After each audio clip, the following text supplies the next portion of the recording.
Hello, everyone. Good afternoon. I'm Stephanie Maselli. I'm a media officer with the National Academies of Sciences, Engineering, and Medicine. And thank you all for joining us today for a webinar for the recently released report, The Future of Nursing 2020 to 2030, Charting a Path to Achieve Health Equity. And you can download the report at nap.edu/nursing2030. You can also follow the social media conversation on Twitter at the hashtag Future of Nursing 2030. And also the slides and recording of this webinar will be available online in the coming days.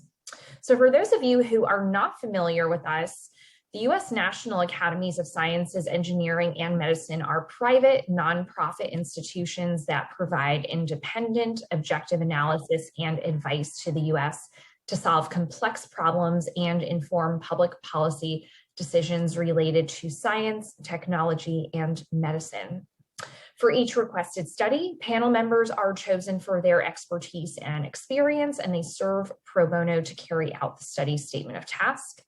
The reports that result from the study represent the consensus view of the entire committee, and they must undergo external peer review before they are released, as did this report.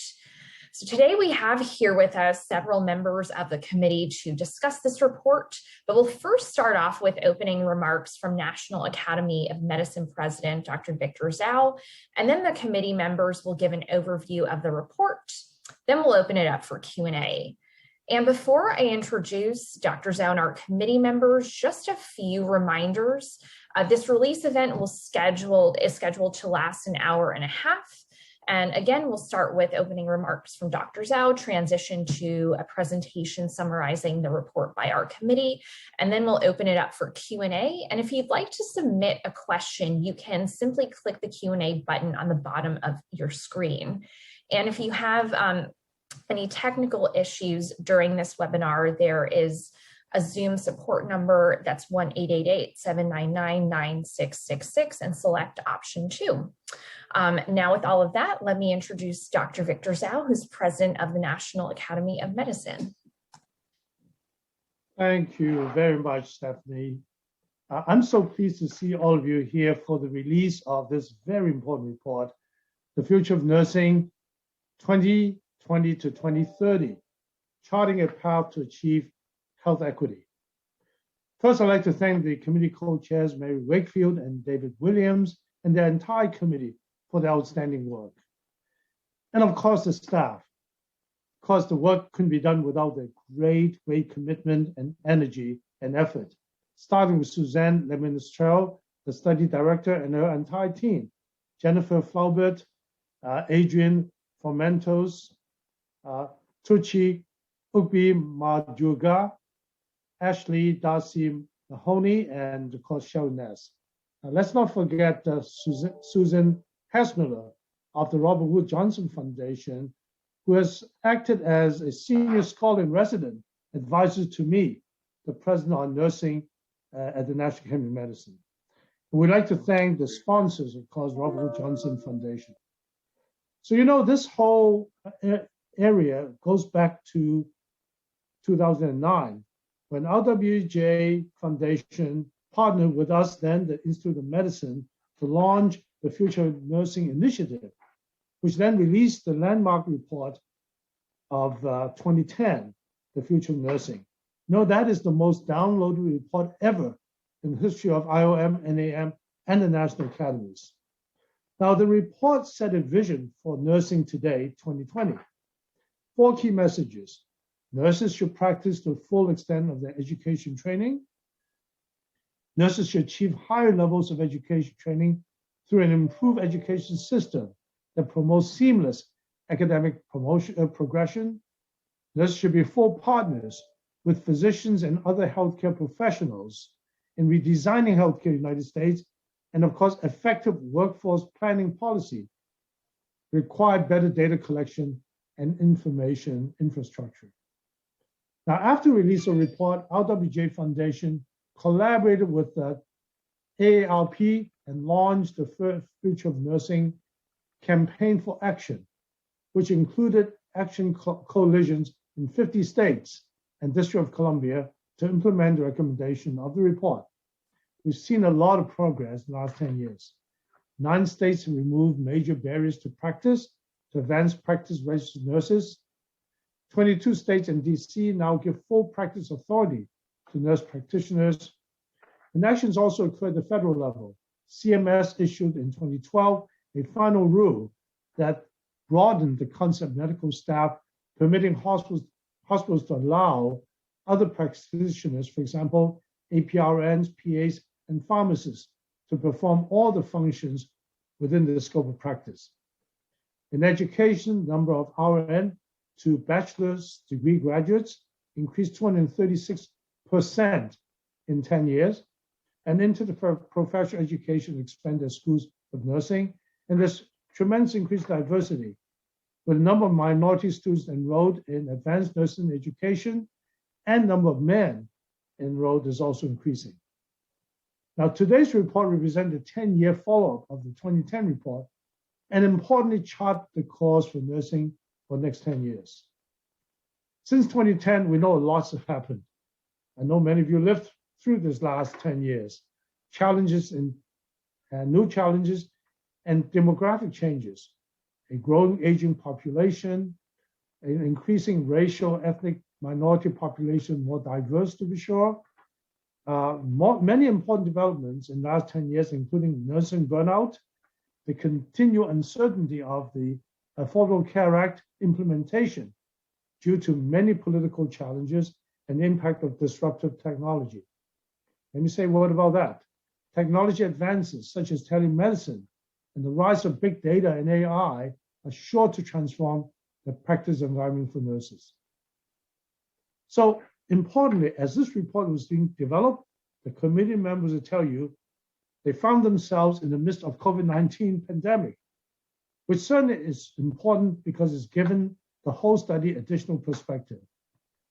COVID has highlighted the deep inequities in the health system and our society, and inequities in both health and access to healthcare associated with the social determinants of health. In my opinion, health equity has emerged as one of the most important issues in health and healthcare, and addressing inequity requires addressing social determinants, which requires people who understand, have knowledge and experience an entire workforce close to the patient, close to communities. This is why I believe nurses are so important. They play such an important role. For more than a century, nurses have worked to build a culture of health where people live, learn, work, and play. Today, nurses reach out to people in need, visiting them in inner city, high-rises, public libraries, barbershops, and beauty salons. And indeed, the largest and most trusted segment of healthcare workforce, nurses. They can play a critical role in achieving the goal of health equity. But to fully contribute to achieving this goal, nurses need robust education, supportive work environment, and autonomy. I think it is in this context that this report is so timely. And we're so grateful that RWJF have requested us to conduct this study. It's aimed at charting a path for nursing profession to help create a culture of health and reduce disparities in people's ability to achieve their full health potential. The report, as you hear, identified a number of priorities to meet the needs of US population and the nursing profession for the next decade. You hear that it outlined 9 recommendations to provide a comprehensive path forward for policymakers, frontline nurses, educators, healthcare system leaders, researchers, and payers to help enable and support today's and future nurses to create a fair and just opportunity for health and well-being for everyone. You know, this committee report comes at a critically important time for our nation's health and healthcare, and for nursing. So to conclude, nurses are powerful in number and in voice. The world needs their dedication and persistence more than ever. The pandemic has taught us that healthcare organizations will be made stronger when nurses' knowledge, skills, and contributions are valued and appreciated, and when they're given the tools, resources, and institutional support. I am confident that the nursing community and other important stakeholders will use the report recommendation you'll hear in a few minutes to unleash the power of nurses and to usher in a new era of health equity and well-being. Thank you very much for your attention. Thank you, Dr. Zhao. And you'll now hear from members of the committee that wrote the report who are here with us today. We have one of our co-chairs, Mary Wakefield. She's a visiting professor at the University of Texas at Austin. We have David R. Williams, our other co-chair, who is Florence and Laura Norman, Professor of Public Health and Chair of the Department of Social and Behavioral Sciences at the T.H. Chan School of Public Health and Professor in the Department of African and African American Studies at Harvard University. We have committee member Marshall Chin, who is Richard Perillo Family Professor of Healthcare Ethics in the Department of Medicine at the University of Chicago. And we have Regina Cunningham, another committee member who is Chief Executive Officer at the Hospital of the University of Pennsylvania and an adjunct professor and assistant dean of the School of Nursing at the University of Pennsylvania. And with that, I'd like to turn it over to our committee for the presentation. Thanks so much, Stephanie. This is Mary, and we'll go ahead and take up the next slide, please. As Dr. Zhao indicated, the Robert Wood Johnson Foundation is the sponsor of this report, and all of us on the committee are certainly appreciative of both their interest and activity in this area, as well as their support of our effort today that we're reporting on today. Next slide. This is the full committee membership for the work that we will be previewing for you today. And I should add in that while this project is just being reported out today, in fact, it was due out in about December of last year. Around just before that, the committee the National Academy of Medicine had been contacted by the Robert Wood Johnson Foundation asking that they consider extending this work so that we could reflect the circumstances associated with the COVID pandemic, its relationship to health equity, and disproportionate impact on certain populations, and what we could learn based on evidence about the interplay with the nursing profession. So that's what brings us to today, a report that's being released in May that was originally projected to be released in December of last year. And I'm most thankful, as is my committee co-chair, Dr. David Williams, that the committee members all to a person agreed to continue this work forward. And I also want to call out that as we delved into the impact of the COVID pandemic, both on populations, vulnerable populations across the United States, we of course looked too at the impact on the nursing profession, our nursing workforce. And I think it merits mentioning that when you look at the report, you will see a dedication identified at the beginning of that report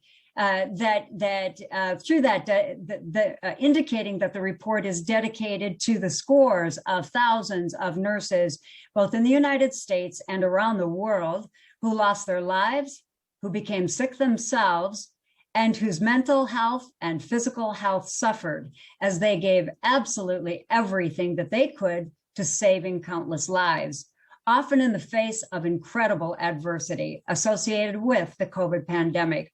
And we pay them tribute through that dedication of this report, regardless of where in the world they hail from. Next slide, please. This is the set of study staff and advisors who were absolutely instrumental to the production of this report and who also stayed through working with us on the final project. We're most appreciative of having their exceptional expertise to inform our thinking during the development of the report. Next slide, please. We'll now turn to the statement of task. This was the statement of task that was provided by the Robert Wood Johnson Foundation. It's the roadmap that the committee followed in executing this work. This overarching aim for the study really focuses on how and what the nursing profession can contribute to reducing health disparities, to improving overall health of the nation, and to creating a culture of health. You will hear and read, you'll hear today and you'll read about as you look at the report, the attention the committee pays to significantly strengthening and resetting the profession's focus in the areas of education, practice, research, all taken together, designed to build a path toward achieving health equity. More specifically, the report looks at the role of nurses in addressing issues such as the opportunities and barriers to achieving, for example, a diverse nursing workforce, essential from our perspective to better addressing health disparities and more broadly, achieving health equity. The report explores opportunities to strengthen the preparation of nurses to substantially contribute to achieving health equity. We talk about strategies that address nurse well-being and resilience, an area of concern before the pandemic, exacerbated by the pandemic. And given that nurses are typically key players in addressing emergencies, public health emergencies, and disasters, and seeing the disproportionate impact of public health emergencies, most recently COVID-19, on vulnerable populations, we were asked to consider how to strengthen the role and capacity of nurses in these circumstances. So what you'll hear about through the remainder of this presentation is a focus on all of these different and important areas, all with the aim of improving health and health equity by further leveraging the nation's nursing workforce. To summarize, and as I noted, this statement of task was sweeping, as you can tell, based on my description, and will turn now, it was sweeping and incredibly focused, I should say, on achieving health equity and equity in healthcare, and with a lens on issues associated with health equity. I'll now turn to my colleague, Dr. David Williams. Dr. Williams? Thank you so much, Mary. I want to give you a sense of the challenge the committee wrestled with as we looked at what the contribution of nurses could be. Compared to other developed countries, the United States has the highest poverty rate, the greatest income inequality, and some of the poorest health outcomes. Prior reports from the National Academy of Medicine indicate that even the best off Americans are not achieving a level of good health that is possible today. And the COVID-19 pandemic did not create health inequities. It just shone a bright light upon them. People of lower socioeconomic status, people who reside in rural communities, people who belong to communities of color, experience a higher burden of poor health relative to those of higher socioeconomic status, of urban residents, and the white population. This evidence, the scientific evidence, is very clear that individuals without health insurance are much less likely to receive preventive care and care for major health conditions and chronic diseases. But the science is also clear that its healthcare access and healthcare quality alone is not enough, as important as access and quality is. Research shows that persons of higher income, education, and wealth who are better positioned to address the social determinants of health in their lives enjoy lower rates of mortality, higher life expectancy, slower declines in physical functioning, and decreased risk of smoking and other health behaviors. Research also shows us that racism is an added burden, that structural racism, through contributing to high levels of residential segregation, which determines access to opportunities and support at a neighborhood level, profoundly affect health. Another example of structural racism is the high incarceration rate in the United States. Mass incarceration today is a public health crisis and disproportionately impacts Black and Hispanic individuals. The bottom line is that the roots of social inequities are shaped by upstream structural determinants, and understanding and acting on these determinants will help nurses play a pivotal role in improving health equity. Let's go to the next slide. What was the vision of the committee? The vision of the committee is that the achievement of health equity in the United States is built on strengthened nursing capacity and expertise. We believe that by leveraging these attributes, nursing will help to create and contribute comprehensively to equitable public health and healthcare systems that are designed to work for everyone. And you say, why nurses?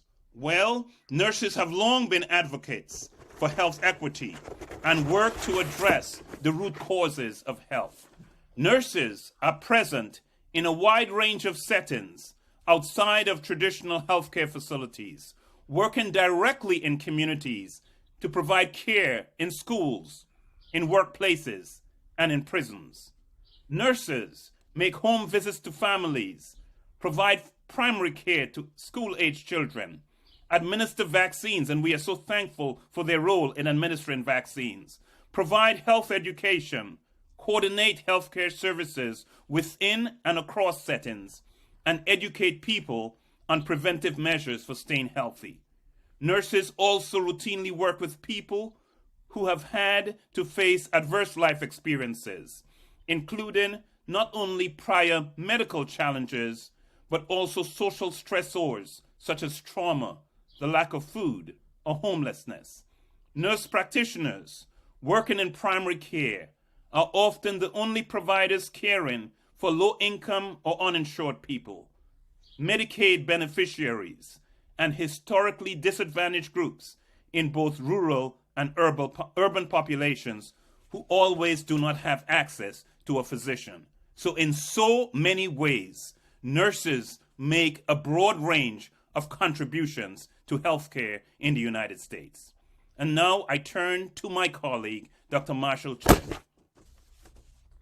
Thank you very much, David.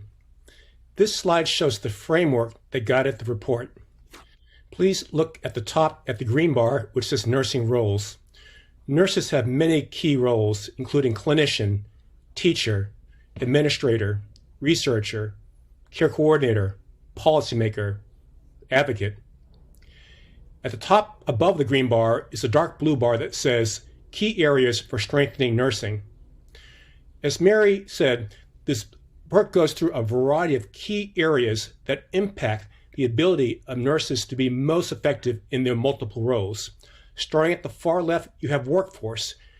Workforce issues include the number of nurses, the distribution of nurses across the country, and the diversity of the nursing workforce.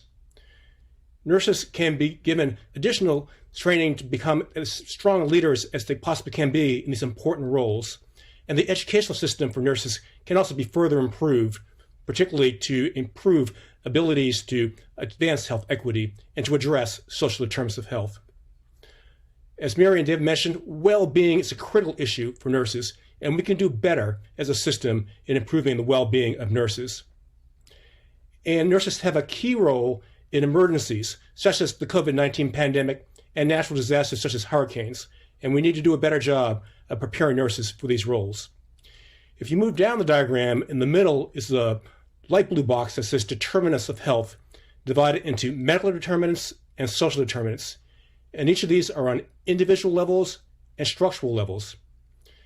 Picture, for example, a patient with diabetes. A nurse taking care of that patient can address medical determinants at an individual level, such as helping that patient better manage their insulin. That nurse can help with structural medical determinants, such as helping to organize and lead the team of clinicians and staff that are caring for that patient, the other nurses, medical assistants, social workers, health educators, community health workers, physicians, as a team care for that patient.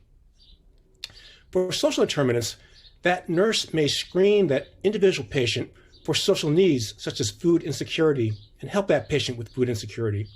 The nurse might also, with their clinic and hospital, partner with community-based organizations to address the problem of food insecurity in the community. So I'm on the south side of Chicago, and we have a food desert problem.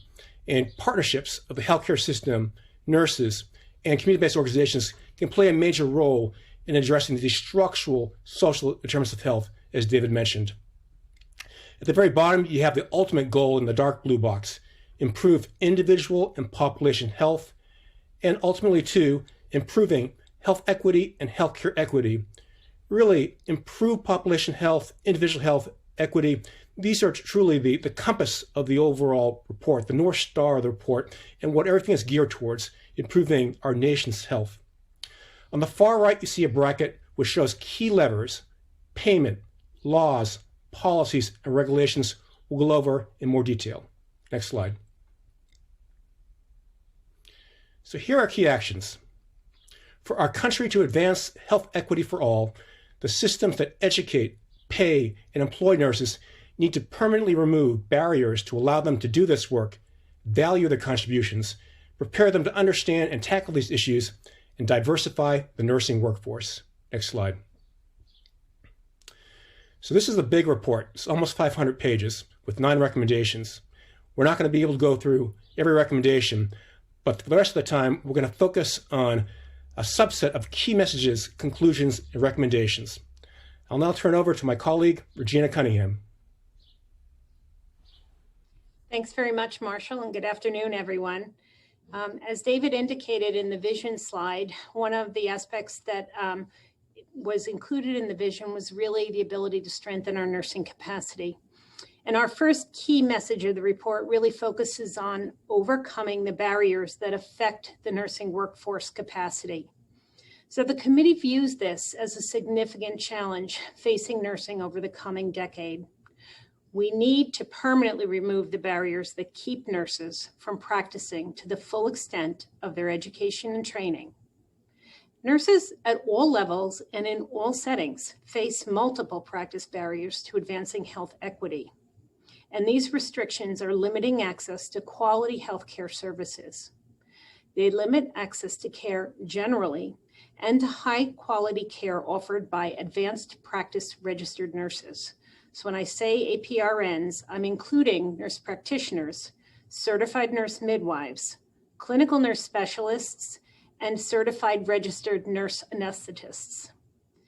Removing these barriers will increase the types and amount of quality healthcare services that can be provided to people who are experiencing complex health and social needs, improving both access and health equity. Next slide, please. So while we've made considerable progress over the past 2 decades in lifting state-level regulations that restrict nurse practitioners' scope of practice, there are still 27 states that do not allow full practice authority for nurse practitioners. So on this map on the slide, which depicts the scope of practice for nurse practitioners by state, you can see the states that have either a reduced, which is shown in the yellow color, or restricted, shown in the orange, as well as those that have full practice authority, which are blue. Full practice authority for nurse practitioners allows them to do things like prescribe medications, diagnose patients, and provide treatment without the presence of a physician. So in other words, they're doing the things that they're educationally prepared to do. In the 23 states and the District of Columbia where full practice authority is allowed, evidence has demonstrated that people have significantly greater access to primary care services relative to those living in states where there is restricted scope of practice. Evidence also shows that these states have longer wait times for access to care and a lower supply of providers in historically marginalized communities and underserved populations. Not permitting nurses to practice to the full extent of their license and education decreases healthcare services that can be provided to people who need this care. And these artificially imposed reductions in capacity have significant implications for addressing the disparities in access to healthcare between rural and urban areas. So until all nurses are permitted to practice to the full extent of their education and training, we will continue to see significant and preventable gaps in access to care, meaning essentially that millions of people who need healthcare will be unable to obtain that care as readily as others who happen to live in states where nurse practitioners' scope of practice is not restricted.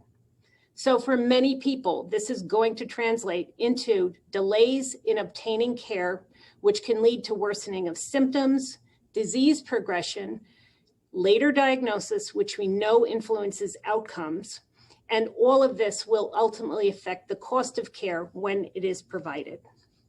You know, one important note, during the COVID-19 pandemic, 8 states took emergency action so that nurse practitioners could practice to the full extent of their education and training. This expanded access not only provided care to COVID-19 patients, it helped us with the pandemic, things like testing and vaccines, as David mentioned before, but it also extended to other types of care. These states saw no changes in the rates of medical errors, injuries, or deaths in people served by these nurses. No changes. And while evidence about the impact of these changes in regulation is really still emerging, one study found that states where waivers were granted were able to reduce the death rates from COVID-19. So in a situation where the public's health was at significant risk, advanced practice registered nurses provided a trusted source of care. Next slide, please. So this slide outlines the committee's recommendation on nursing scope of practice. And this is really that all organizations, state and federal entities, as well as employing organizations, should enable nurses to practice to the full extent of their education and training. Now, we can do this by removing those barriers that I was talking about before, which allows them to address social needs and social determinants of health and improve healthcare access, quality, and value.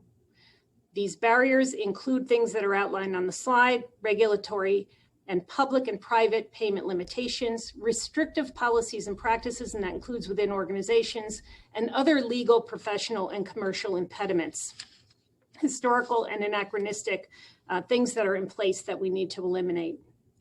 The committee believes that by 2022, all changes to institutional policies and state and federal laws that were adopted in response to the COVID-19 pandemic that expanded scope of practice, telehealth eligibility, insurance coverage, and payment parity for services provided by advanced practice registered nurses and registered nurses should be made permanent. Since government leaders concluded that removing these restrictions was beneficial in expanding the public's access to care during the pandemic, it seems counterproductive to reimpose those barriers. Some states have already moved to make these changes permanent. And with that, I'll turn it back over to Dr. Chin. Thank you, Marshall. Thanks, Regina. Our second message is to value nurses' contributions. Public and private payers need to establish sustainable and flexible payment models to support nurses in healthcare and public health, including school nurses, so that they can effectively address the medical and social needs of people, families, and communities. And here, the key problem is that the current healthcare system does not value addressing social determinants of health nor advancing health equity. We have a predominant fee-for-service system that incentivizes volume, treating acute illness, and prioritizing inpatient hospital care and specialty services, as opposed to some of the key factors that we know can advance health equity and address social terms of health well, and nurses are so great at in terms of the evidence base also. So these are factors such as prevention, health promotion, primary care, community health, and public health. The bottom line is that we need to value advancing health equity and addressing social determinants of health, and we need to intentionally design our payment systems to support and incentivize advancing health equity and addressing social determinants of health. Next slide. Here's a recommendation for paying for nursing care. Federal, tribal, state, local, and private payers and public health agencies should establish sustainable and flexible payment mechanisms to support nurses in both healthcare and public health, including school nurses, in addressing social needs, social determinants of health, and health equity. There's universal agreement that the current fee-for-service system is broken, But as we transition from fee-for-service to alternative payment models and value-based payment, this will take time. And so the report does have some recommendations for fee-for-service. We recommend that there be billing codes that basically reimburse nurses for key functions such as care management, care coordination, team-based care in areas such as addictions treatment, substance use disorder treatment, behavioral health. These are critical for allowing then nurses to be fairly reimbursed for the work that they do. For value-based payment and alternative payment models, there is sometimes this erroneous belief that that alone will lead to advancing health equity and addressing social determinants of health. But the current systems here are not designed intentionally enough and powerfully enough for these goals of equity and social determinants of health. So we recommend then that clinicians and healthcare organizations and clinics and hospitals be rewarded for successfully advancing health equity and addressing social determinants of health. This means then measuring clinical performance and patient outcomes and stratifying those results by patient social risk factors such as race, ethnicity, and socioeconomic status, and rewarding those groups that reduce those disparities between more and less advantaged populations, and then improve the outcomes and quality of care of the less advantaged populations. This can help support then and incentivize the types of evidence-based nurse interventions such as care management that we know can successfully advance health equity.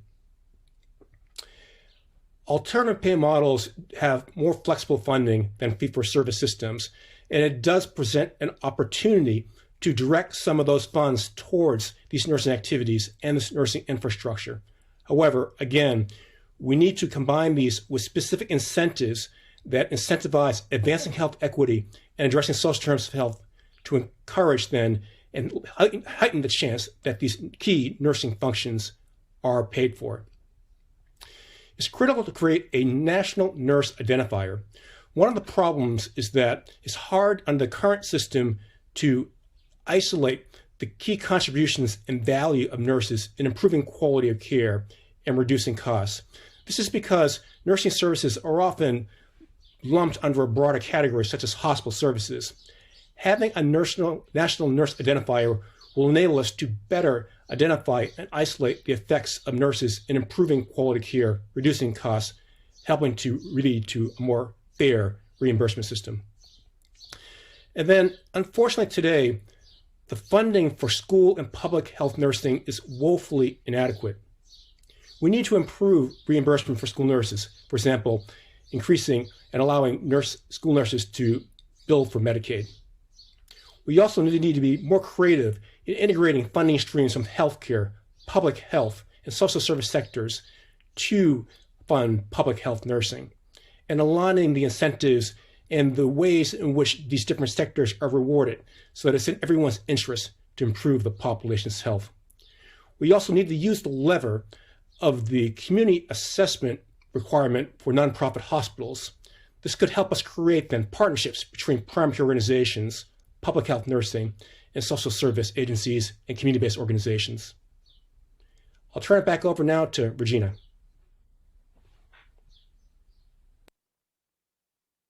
Thank you so much, Marshall. Again, going back to the vision, this recommendation and key message is really around strengthening nursing expertise. So in order for nurses to promote health equity and reduce health disparities and then improve the health and well-being of everyone, we need to ensure that they're prepared to do that they're well prepared. Our third key message is focused on how our systems of nursing education need to evolve to support this work. So the committee's review identified that nursing schools tend to cover the topics of social determinants of health, health equity, and population health in isolated standalone courses, such as those that are focused on community or public health. But this material doesn't appear to be well integrated or thoroughly integrated across the curriculum. So this approach isn't sufficient for creating sort of the foundational understanding that is really important, the foundational understanding of health equity that we think is necessary to prepare nurses to do the work in a wide variety of settings and roles that are envisioned in this report. So these concepts need to be integrated and sustained throughout the nursing school curricula. And in addition, they need to be paired with community-based experiential opportunities. So academic content alone, the didactic piece, is not adequate to provide students with the knowledge, skills, and abilities that they need to have to advance health equity. Increasing experiential learning opportunities to non-traditional contexts, for example, homeless shelters, federally qualified health centers, public housing sites, and residential addiction programs is important. So moving away from the more traditional hospital-dominant models is an important way to gain experiences in this space.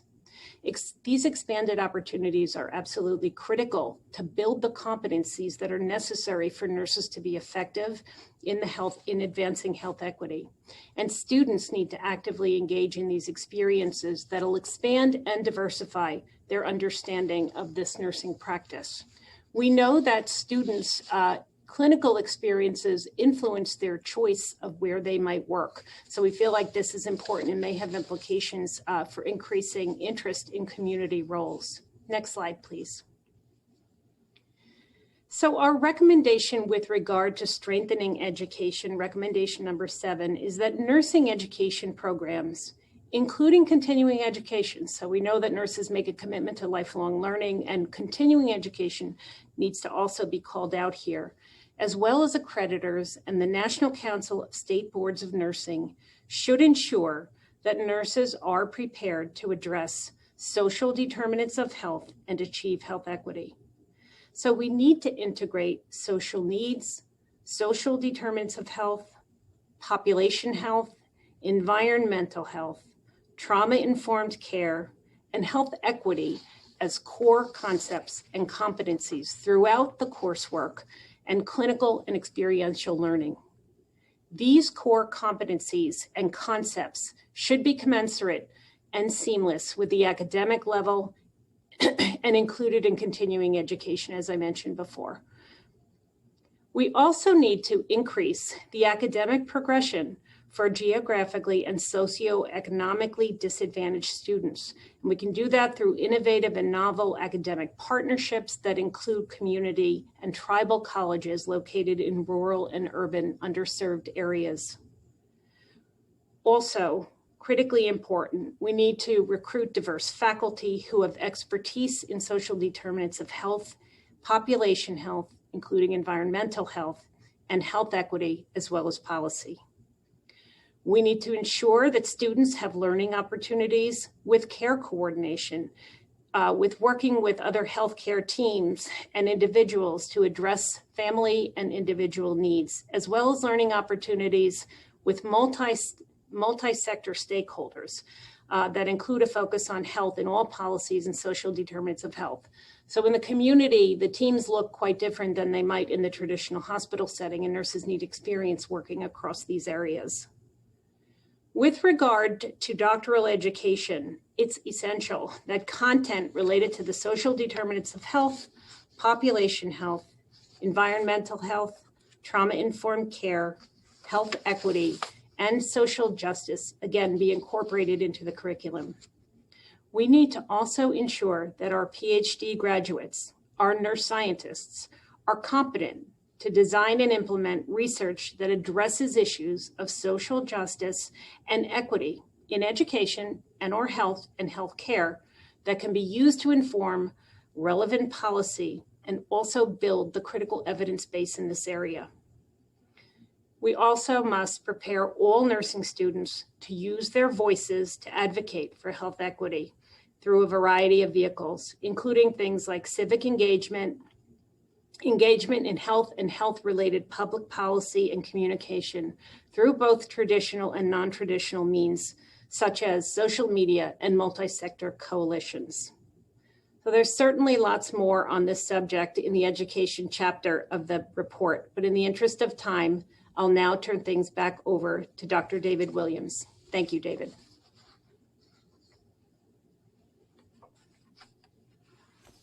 The key message number 4 that we want to focus on is that employers must support nurse well-being so they can in turn support the well-being of others. So we are emphasizing the importance of fully supporting nurses.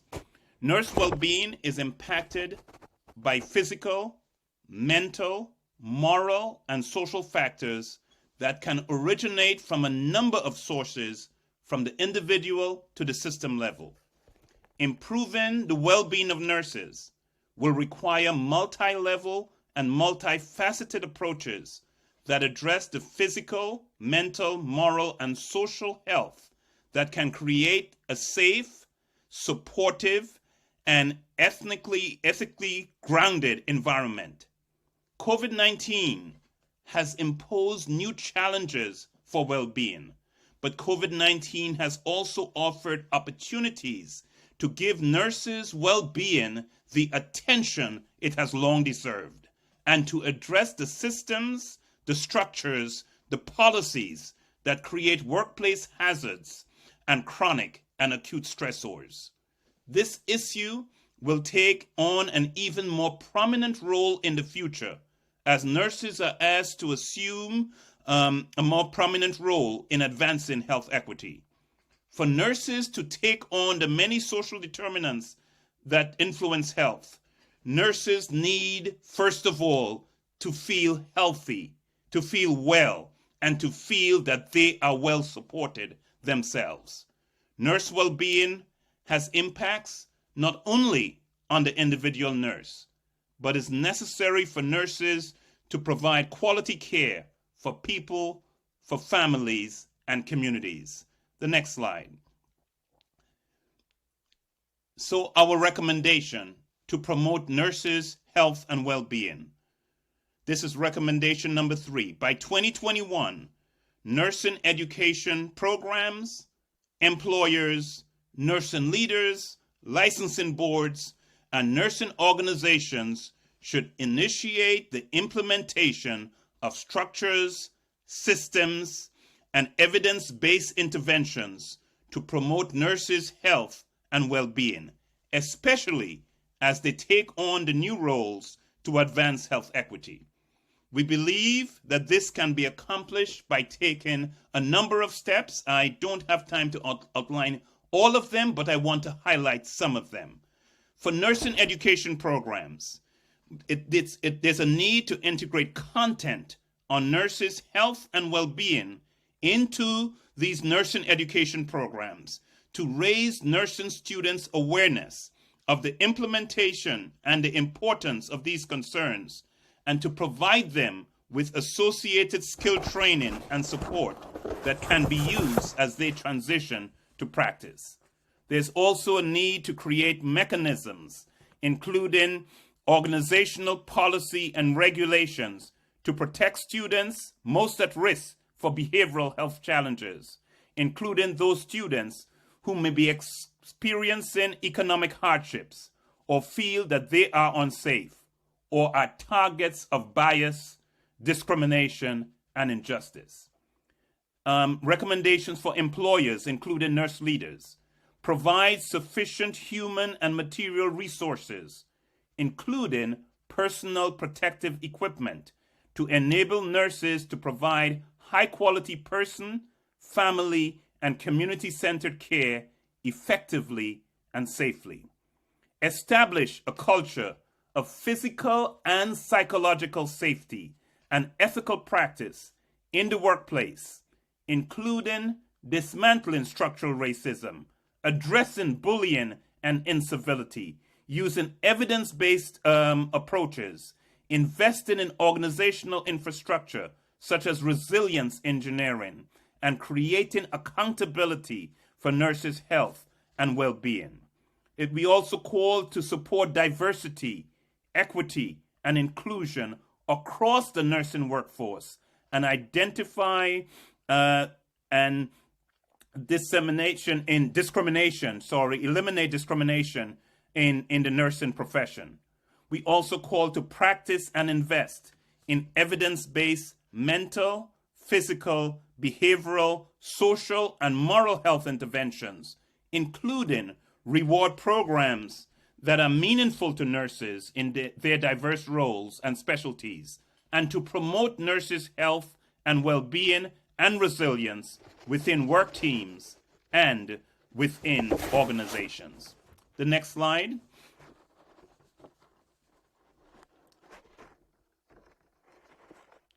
We want to emphasize that nurses need to leverage their own power to advance health equity by making sure they are well prepared to bridge medical and social needs, taking care of their own mental and physical health so that they can care for others. The next slide. And so with this slide, I'll take the very last slide, the recommendation for nursing organizations to create a shared agenda. We point out that by 2021, all national nursing organizations should initiate work to develop a shared agenda for addressing social determinants of health and achieving health equity. I'll say just a little bit more about this particular recommendation, and this is the last recommendation that we are sharing with you this afternoon, although, as was indicated at the top by Dr. Williams, there are other recommendations that we just don't have time to get through. The actors in this recommendation that the report talks about include, for example, the Tri-Council for Nursing and the Council of Public Health Nursing Organizations. We recommend that they, with their associated members, should work collaboratively to leverage their respective expertise in leading this agenda-setting process. The committee notes that there is relevant expertise that exists across the many, many nursing associations from state level to national levels. And we suggest that they should collectively share their national nursing organizations' expertise, including organizations' engagement such as the Federal Nursing Service Council and the National Coalition of Ethnic Minority Nursing Associations, bringing their expertise and their knowledge to bear associated with this recommendation. We also say that this action of nursing organizations coming together to create a shared agenda should be done with the support from the government, from payers, from health and healthcare organizations and foundations to implement this shared agenda. It should also have associated timelines and metrics for measuring impact. There are specific actions that are called out in the chapter. We don't have time to get into them here, called out, I should say, associated with this recommendation. Don't have time to get into all of them, but let me make just a few comments. We have actions that are targeted toward nursing associations and organizations within their structure. We have actions that are identified to be deployed across nursing organizations, and we have actions related to this recommendation that speak to external organizations external to nursing associations. But I'll give you just a flavor of a couple of them. With regard to actions within nursing organizations, we recommend the assessment of diversity, equity, and inclusion within nursing associations, and where they exist, the elimination of policies, regulations, and systems that perpetuate structural racism, cultural racism, and discrimination with respect to identity, place, and circumstances. Specific actions, as I mentioned, are also targeted across nursing organizations, and they include actions such as developing mechanisms for leveraging the expertise of public health nursing. For example, in areas like population health, their expertise in addressing social determinants of health, community level assessment, and so on. And we also talk about public health nursing and nursing associations serving as resources to not just nursing organizations, but also to the broader nursing community, health plans, and as a resource for health systems, as well as public health public policy makers in advancing this agenda of creating a path toward achieving health equity. We also indicate that across nursing organizations, there should be developed mechanisms for leveraging expertise of relevant nursing organizations that specialize in care coordination and care management. That those care coordination and care management principles can be applied to inform new cross-sector models for meeting social needs and addressing social determinants of health. And then finally, I mentioned that one of the areas of focus is on actions external to nursing organizations. So we have actions articulated designed to address developing and using, for example, communication strategies to amplify for the public, for policymakers, and for the media, nursing research and expertise on health equity and related issues. With that, for our concluding statements, and before we go to Q&A, I'll turn it over to my colleague, David Williams. Thank you so much, Mary. We want to let you know that we have a range of dissemination activities planned for this spring and summer. There's a 3-part webinar series that will target various stakeholder groups and will go more in depth on different topics such as payment, workforce, well-being, and education. Staff are also working with a professional podcast company to produce an 8-series podcast. We are also planning to have an online toolkit with all of the products that have been developed. So stay tuned. There are many dissemination activities coming up. And finally, our last slide, we want to put you in touch and have the contact information here of our key staff who have done such an admirable job throughout this process. You can reach out directly to Suzanne or Jennifer on the staff team contact information that is available on this slide. Thank you so much for your time and attention today. Thank you so much to the committee for a very thorough presentation, and we'll now move on to the Q&A period. And again, please keep your questions coming. And we'll start off with a question that is addressed to you, Dr. Chin, but others could certainly feel free to jump in. Unfortunately, we function in a system that is driven by financial goals without direct reimbursement for nursing care, specifically within hospitals. And the value of nursing will have difficulty truly being measured. Did the report cover this and provide any solutions? It's an excellent question. So we have a recommendation that we support the creation of a national nurse identifier, and that will better enable us to then identify the specific contributions of nurses regarding such factors as reducing costs and improving quality of care. This is one step towards leading to a fairer reimbursement system that can justly reward nurses for their contributions. In the meantime, though, with our existing payment systems, we have specific recommendations that can, in the meantime, do a better job of enabling us to provide those resources and financial support to enable nurses to do the jobs they can do so well, addressing social determinants of health and advancing health equity. Let's mention a couple briefly.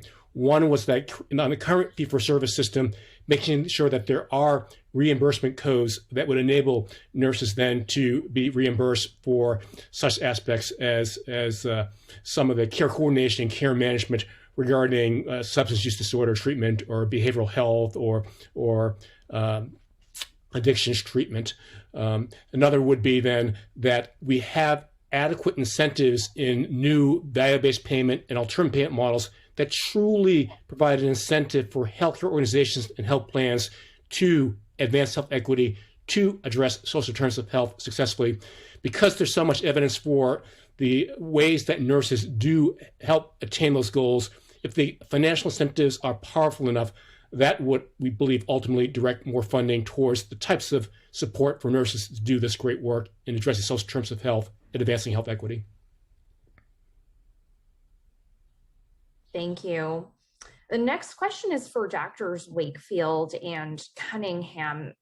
And it's, how are we going to collaborate with public health, with social workers to address the social impacts on health while nurses practice across all aspects of the healthcare system.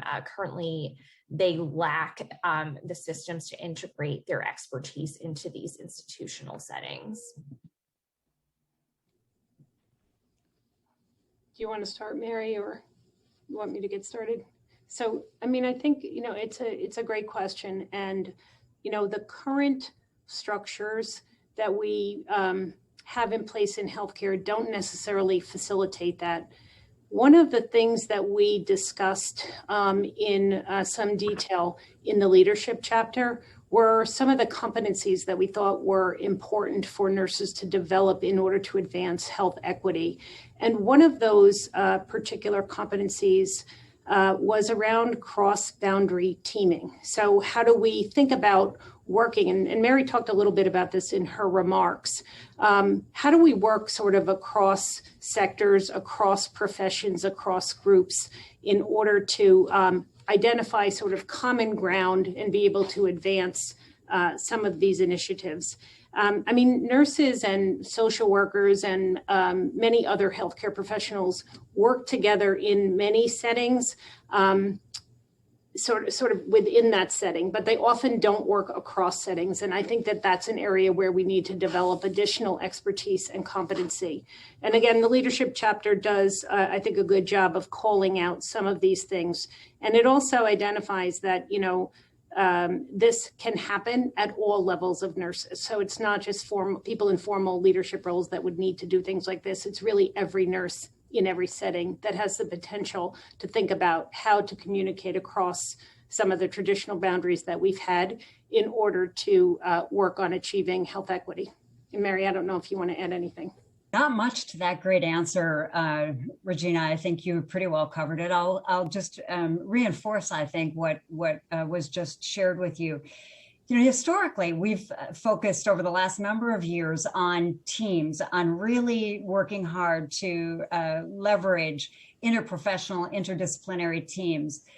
Within this report, while interdisciplinary teams are a very appropriate concept to be thinking about, we're really talking now about intersectoral teams, if you will. That is working with individuals, just as the individual asked the question is suggesting, working across disciplines, but actually across places, locations, settings, all of which together impact the health and well-being of individuals and neighborhoods and communities. So this is, just as interdisciplinary teamwork was a major focus since about 1999 with the release of the IOM report on To Err is Human and Crossing the Quality Chasm, this is next generation thinking, saying that now our teams are much broader. They need to be broader if we're going to leverage our profession and other professions as well, alongside of or with and from other sectors that influence, that impact the health of individuals and the health of populations. And that means doing the hard work of looking for opportunities to create porous boundaries between specialties of nursing, within nursing, across professional groups, and as I said, across sectors, community health with acute care nurses, along with potentially transportation, housing, to address issues like housing instability, or to address food insecurity, or to address the inability of a family to be able to get a child to a clinic appointment in a timely fashion who needs to be seen for an asthma checkup, for example. It's really opening, pushing the boundaries out so that we're looking at health and healthcare, health equity and healthcare equity in the from the patient's perspective, the individual's perspective, family perspective, and community perspective. And to do that work, we have to do the hard work of stepping back and thinking about how we link and leverage nursing expertise alongside of other colleagues and in non-traditional settings to improve health equity as well as healthcare equity. Thanks. Thank you. Our next question is about nursing education and also the pipeline. This is for you, Dr. Williams, and again, Dr. Cunningham. What role does the racial and ethnic diversity of nursing students and nurses themselves play in achieving health equity? And how do we promote equity through nursing education institutions or schools of health professions? I will say a little and then let my colleague, Dr. Cunningham, respond in depth. Diversity is critical. Diversity is important, and there has been progress made in the nursing profession on the diversity front, and we've noted that in the report. But it's a theme that runs through many of the chapters in the report of the importance of diversity at every level of nursing. Certainly in nursing education and recruitment, we have in the report recommendations for federal agencies to be more active in providing support and reinforcing, supporting diversity and enhancing loan repayment programs and other strategies like that. So that is a theme that runs through multiple chapters in the report, because we think it is critically important in terms of delivering the highest quality care for all of our patients as we live in a more diverse nation. Thanks, David. And I'll add a little bit to that. As David suggested, you'll see this pop up as a common thread throughout the report. You're going to see a lot about this in the education chapter, the leadership chapter, the workforce chapter. We need a more diverse workforce and more diverse faculty in order to carry out the agenda that we're proposing in this report.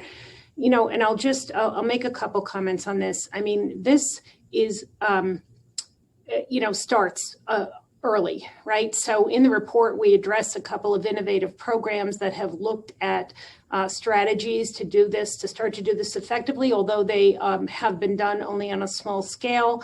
They are, some of these programs make use of having focus on people when they're very young, talking about grammar school and high school. So programs that look at increasing the amount of science that is taught in grammar school and then moving into high school. We actually, as we were doing the research for this report, we did look at a number of exemplars, and there was an extraordinary example in the state of Rhode Island that we looked at, where there was a high school that was very, very focused on training the high school students to become nurses. And there was a very, very significant focus on underrepresented minorities in that group, and a very successful graduation rate and going on to become nurses and then beyond. So it's sort of innovative programs like that that look at this process very early on and generate interest in nursing among different groups. We also talk a lot about nursing leadership, diversity in nursing leadership, and diversity in nursing faculty. So I would say these things are really hard, right? We have made strides, as David suggested, but it's hard. These are complex issues, and they involve making sure that, you are very deliberate in your recruitment process, but not only that, but in the organizations where these nurses are leading or serving as faculty, there have to be appropriate supports in place for them to be successful. Same with students.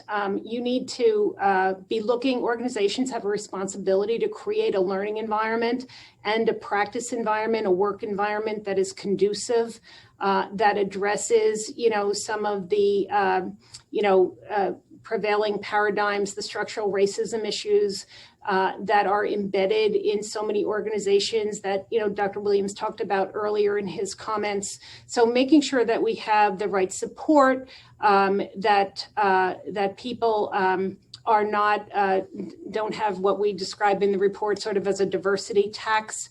There is a lot that we need to do in order to really bring those goals to fruition. And it is hard work, and we really need to advance it. So I don't know if anyone else has any additional remarks on that. Yeah, this is Marshall. I'll just add on to those great remarks by David and Regina. I think first it's important to realize that when you diversify the nursing workforce, everyone benefits. So the patients benefit in terms of having a more diverse workforce that has a particular understanding of diverse patients. The underrepresented students benefit also, where if you're a small minority, when you have more numbers of similar students, it becomes a safer, a more comfortable environment.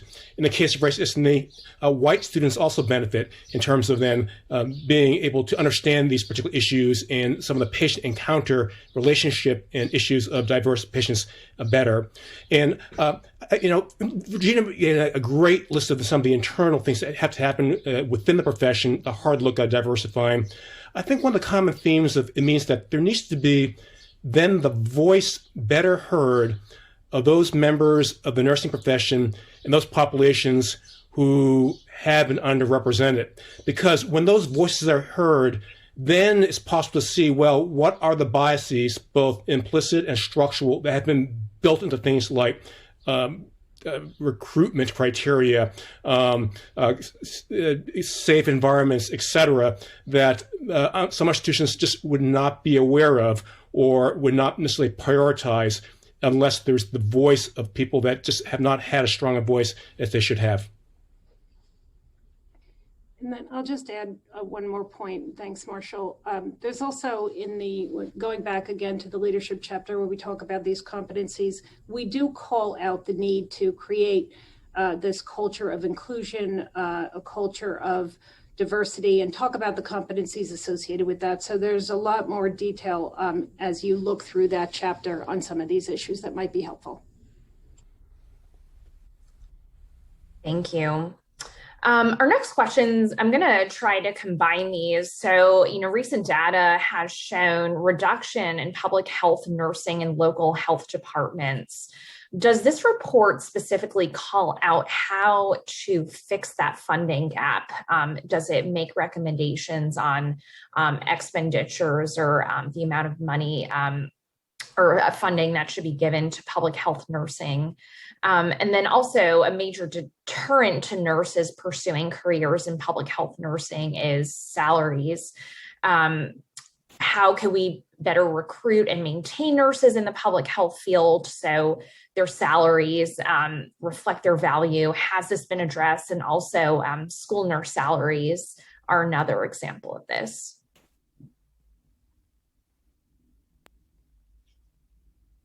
Marshall, you'll probably want to step in on this one. I would just make a general overarching comment.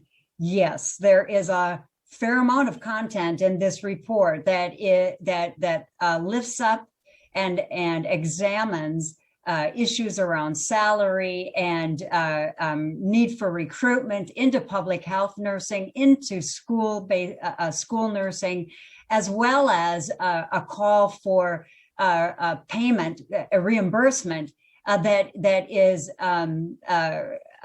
significant enough to attract nurses into those particular specialty areas or specialty areas. That's absolutely essential if we're going to achieve the health equity in this country, because of the work that the nurses who operate in those areas do. They're frontline in influencing and informing issues around social determinants of health, whether they're dealing with a child and their family, issues about, as I said earlier, food insecurity, transportation. Those are issues that school nurses wrestle with on behalf of their students, that public health nurses, by way of example, wrestle with. I mean, those are just some concrete examples of areas of focus that are critical in this report. And consequently, we have to look at the workforce that's involved in those areas and what might be limiting nurses from moving into those roles, and ensuring that once they are in those roles, they are compensated fairly for the work, the incredibly important work that they do. We also call out the importance of all professional nursing associations learning more about some of these key concepts where there are gaps to be filled, concepts such as social determinants of health, health equity, and so on, learning from the expertise embedded in those specialty categories. So there's a fair amount of attention in many parts of the report devoted to those two categories that the questions ask about, and then a specific payment policy chapter that again focuses, in addition to other issues, on those two categories of nurses. Marshall, I don't know if you want to make a comment or two about what we say with regard to the payment side of the equation for public health nurses and school nurses. Thank you so much, Mary, for that great answer. So it's another example of, like, if our country truly valued advancing health equity and addressing social terms of health, we wouldn't have this two-tier second-class system where public health and school nurses have such much lower salaries than many other type of nurses, or that the same services done by, for example, a public health nurse can sometimes be reimbursed at a much lower level, something like immunization. So why should an immunization given by a public health nurse be reimbursed at a much lower rate than a nurse within a hospital setting? It just makes no sense at all. And so we have specific recommendations about both the salaries as well as the services provided being fair and equitable. And then we have specific suggestions on ways to direct more money to the system. So we have recommendations regarding enabling school nurses to bill Medicaid. We have suggestions regarding enabling collaborations of school nurses with community providers to be reimbursed. We have suggestions about increased public health funding per se, as well as Mary said that in reality now too, it's not just an isolated sector. It's the healthcare system funding, it's public health funding, and the social sector funding. So there are different funding mechanisms. There are so-called blending, where you combine these funding streams and use them in a flexible way, and the so-called braiding, where you have separate funding streams, but you're able to then allocate in a logical way. There are other ones we get into report in terms of then assessing, for example, the benefit of an overall public health and community nursing activity, which payers, for example, benefit from that, and then what they pay into the system can be proportional to how much that payer benefits from that public health or community nursing effort. So we have a number of specifics, and this is a key issue that, frankly, until the payment issue is we have advancements there, much of this becomes hard to do unless there's a sustainable business case for it. Thank you. The next question is, what does the report say about how nurses can be better prepared for the next global pandemic or even natural disaster, and what nurses' role should be? And did the report provide specific examples of how nurses responded to be it climate disasters, human-caused disasters? Let me begin and then let other members jump in as well.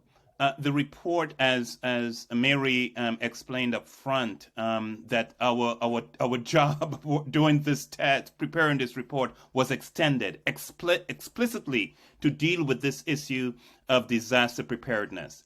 And our report not only has a chapter on this, but this is an issue that cuts across multiple chapters in the report. In short, the report is calling for bold actions need to be taken to transform nursing education, nursing practice, and policies across healthcare and public health systems so that the nursing workforce is prepared to respond to future crises, not only to respond, but we also emphasize the importance of responding through an equity lens. Some of the specific recommendations that we make is that the Centers for Disease Control and Prevention should establish a national center for disaster nursing and public health emergency responses, along with regional centers, and this should act as a hub to prepare the nursing workforce. The CDC and the center should create a national action plan to address gaps in nursing emergency preparedness. Another recommendation is that federal agencies should be supporting efforts to develop and support the knowledge base of the workforce on these issues. And the final recommendation I want to highlight out of multiple ones that are made is that nursing schools and employers need to expand disaster preparedness, educational, and training opportunities for nurses at all levels and in all settings, while working across sectors to develop emergency response plans. So we have a comprehensive set that I would say of bold recommendations that should be made in this space. Not sure if any other of my committee members wants to elaborate on any of the issues raised. I think that covers it. Thanks, David. Our next question is for our co-chairs. How does nursing education evolve to ensure that nursing students understand the impact of racism, including medical racism, on shaping patient outcomes? I would just make a general and brief comment about that. Based on our review of the literature, our meetings, town halls across the country that were all part of this process, it became fairly clear to us that that focus is inconsistent across the nursing education settings, and that there are opportunities to markedly strengthen this at all levels of nursing education, so that we get a consistent and very high standard of sustained focus within academic nursing. So that doesn't answer the how, but it does tell you what our literature told us, what our site visits told us, and what is some of the basis is for our associated recommendations. And I defer to Dr. Williams if he has something else to add.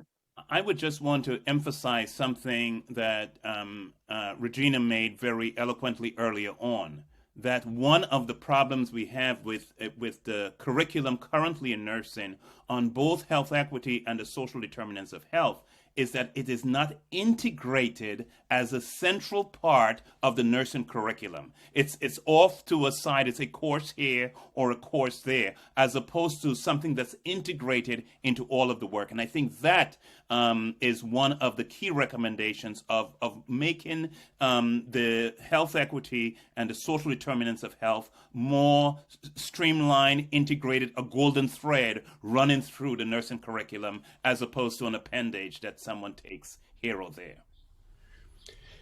And I'll add to those excellent comments, building upon what Regina said a bit earlier also. One of the challenges is that within nursing and then health professions more generally, is that it still is emerging what some consensus standards could be then for topics and best practices for teaching about structural racism and cultural humility. And then training, making sure there's adequate training of faculty to be able to teach these. So there are issues at the individual level of how we treat individuals in terms of things like our implicit biases.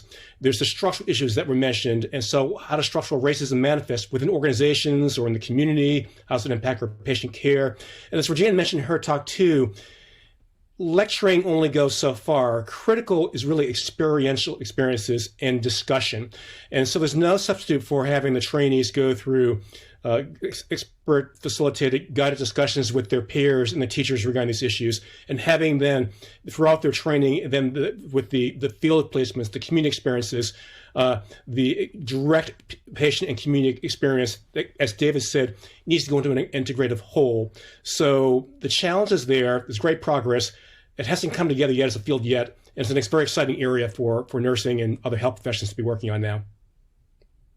If I could just add into this, we take it a step further and talk about this as a needed focus for testing, for testing associated with licensure of registered nurses, for example, that it's important to lift up the focus, make it consistent across all nursing academic settings, and that this is core content that should be that students should be evaluated against as part of their professional licensure processes, for example. We have a few more minutes, so probably time for 2 more rapid fire questions. And the next one is, this report provided a number of examples of how nurses are shaping health policy. And they're wondering, did this committee consider the macro effect on social determinants of health that having more nurses serving in elected office could have on these goals? By encouraging and supporting nurses who run for elected office, could we have a more direct effect on forming the health policies that affect public health and the social determinants? I think the short answer is yes. There's a emphasis on exposure of students to public health to public policy, and the importance of nurses engaging. You heard the reference earlier to civic engagement, for example. I think my colleague, Dr. Williams, had mentioned that the basic civic engagement on the part of nursing students and nurses is important. That involvement at the local level in local city policy, whether that's elected or it takes on other forms. That if you look back to the framework that Dr. Chin walked us through at the very beginning of this presentation, you saw that significant emphasis on regulation, legislation, et cetera, policy domains, and the importance of nurses engaging in those policy domains. It is about elective office, and there are other ways of serving as well. So we certainly didn't just focus on elective office. That would be a narrow focus, albeit an important one. We also talked about nurses serving in other capacities from a local to a national level. So you find that all the way from the framework in the beginning to references throughout the report. Again, I'll add a little bit to that because, I mean, of course, we did certainly cover that, and it does directly influence sort of this work for sure. Again, there's some specific discussion, again, in the leadership chapter. But, we encourage nurses to start early in terms of thinking about that, not just at the elected level, as Mary mentioned, but, nurses who are working in any practice setting have an opportunity to influence policy. They have an opportunity to influence what's going on in their organization. And it doesn't have to be through a formal leadership role. It can be through informal leadership. Nurses do it at every level and across every setting. They have the opportunity to do that, to be that voice, and to get involved in shaping how things work within the organization or the community, or more broadly in society through the legislative process or through the elected official process. So I just wanted to add that. Yeah. Our next question is, can you address the role of the nurse licensure compact going forward, which allows for nurses to have one multi-state license? I can talk a little bit about it, and then I'll ask others to join. So the nurse licensure compact is something that allows, I think now 25 states to have a common license. So it makes it easier for nurses to practice across state lines, where you don't have to apply in every single state for reciprocity, which is, a regulatory burden. It has particular relevance as we think about things like telehealth, where patients, you might be caring for patients that are far away or in different states. Again, depending on your geography, you may easily be crossing state lines. For example, I'm in Philadelphia. We care for a lot of patients from outside of the state or the Commonwealth of Pennsylvania. So that compact is one of the things from a regulatory perspective that looks at making the licensure process smoother. Again, I don't know if anyone wants to add into that. Just as Regina said, basically the points that she made are highlighted in the report, and we talk about the importance of state compacting to facilitate exactly the circumstances and other circumstances that Regina discussed. So I think, Regina, that probably covers it. You will find content on that with a focus on it, a directional focus on it in the committee report from the committee's perspective. Yeah. I think also I would just add, thanks so much, Mary. The other piece which is mentioned is about the advanced practice registered nurses, which currently They need to have a license in each individual state. And they're looking at something similar according to the National Council of State Boards of Nursing. So that may be something that we see in the future. We have time for one last question, and this is a good one following on our report on high quality primary care last week. With the emphasis on interprofessional practice, how can we improve nurses' relationships with physicians and other vital members of the care team? And then how can we really seize this moment to move those states with restricted practice laws to empower full practice and really unleash the power of nurses? I can get us started on this, and then others can join in. So to the second part of your question, how can we use this moment as a catalyst? I don't think there could be a better moment, to be honest with you, because we had a natural experiment happen in COVID-19 around scope of practice, right? So we had states that completely relaxed and gave full practice authority. We had other states that put waivers out. So for certain subsets or different parts of nursing practice. And we are, we've seen some very early evidence from that showed, as I suggested in my remarks, that there was not a negative impact in any way on that. We've seen an early study that was recently published that has come out, that is not included in the report because it was just published, that looked at, mortality rates, associated with states that had waivers put in place. So, I think we can point to the evidence that is going to come out from that natural experiment as a platform, a really important platform, and have those conversations with legislators and other policy groups and hospital associations, et cetera, in the states that still have restricted scopes of practice. So I would just say that. With regard to the interprofessional work, it couldn't be more critical. Mary mentioned before about how that, teaming has been a focus of, the IOM and, other groups, and it's been, for many years.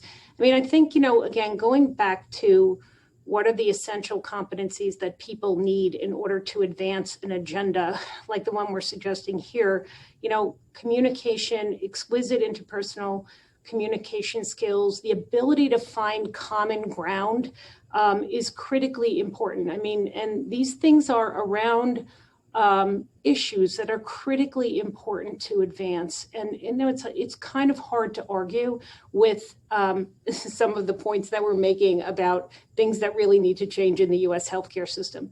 So, I would say that, the competencies around that are things that nurses need to ensure that they are developing. And again, we do address some of these competencies in the report, and I'll invite others to also comment on that.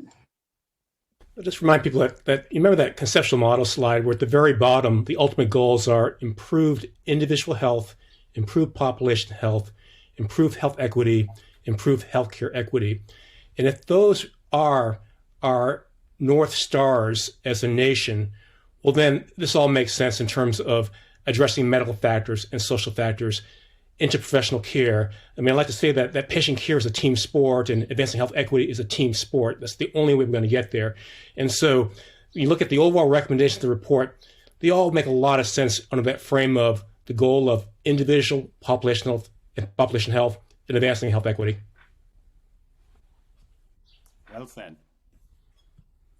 Thank you all. And it looks like those are all the questions we have for today. I know we're a little over, so thanks for bearing with. And we had hundreds of people join, so I apologize if we didn't have time to get to each and every question.